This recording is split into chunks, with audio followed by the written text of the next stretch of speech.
balik di Stasiun Pasar Senen Jakarta. Terima kasih Faisal atas laporannya. Kita menuju ke Stasiun Pasar Turi Surabaya dengan Farah Manhila. Farah, bagaimana dengan arus balik di sana? Silakan.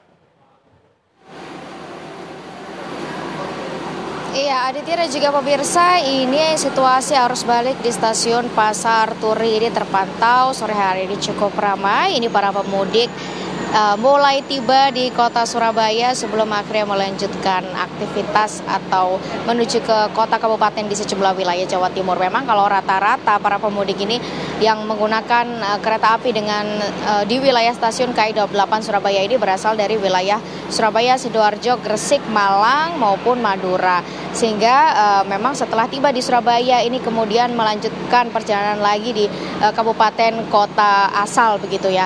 Dan yang baru saja tiba ini adalah kereta api Anggrek Bromo, pemirsa, dari wilayah Jakarta yang nanti juga akan diberangkatkan sekitar pukul 9 malam nanti menuju Gambir, Jakarta. Dan kalau memang melihat berdasarkan data Aditya dan juga pemirsa, ini memang jumlah penumpang yang tiba atau turun di stasiun wilayah Daup 8 Surabaya ini terus mengalami peningkatan selama arus balik sejak tanggal 2 April hingga saat ini pada tanggal 4 April 2025. Ada sejumlah data yang kami dapatkan, ini mulai tanggal 2 April ini kurang lebih sebanyak 24.000 lebih penumpang yang tiba. Kemudian meningkat di tanggal 3 April kemarin, yaitu mencapai 26.000 lebih penumpang yang turun di wilayah Daup 8. Dan pada 4 April ini juga mengalami peningkatan lebih dari 600 penumpang, yaitu 26.760 penumpang data sementara yang turun atau tiba di wilayah stasiun KAI Daup 8 Surabaya.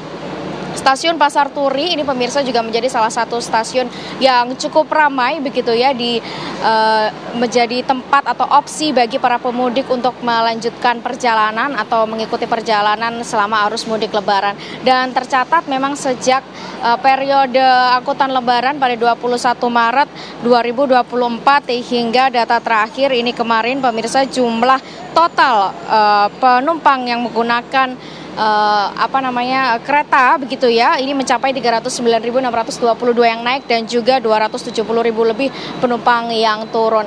Sementara memang tujuan arus balik dari para penumpang ini rata-rata didominasi kota-kota besar seperti Jakarta, kemudian Yogyakarta, Semarang, Malang dan juga Banyuwangi, pemirsa. Jadi memang rata-rata para pemudik ini menuju kota-kota besar untuk kemudian melanjutkan aktivitas atau kembali bekerja, karena sebagian besar juga ini banyak juga para pemudik yang baru mulai bekerja pada Senin 7 April besok, sehingga waktu libur Sabtu Minggu ini dimanfaatkan untuk beristirahat. Demikian informasi dari wilayah Stasiun Pasar Turi. Saya kembalikan ke rekan-rekan di studio.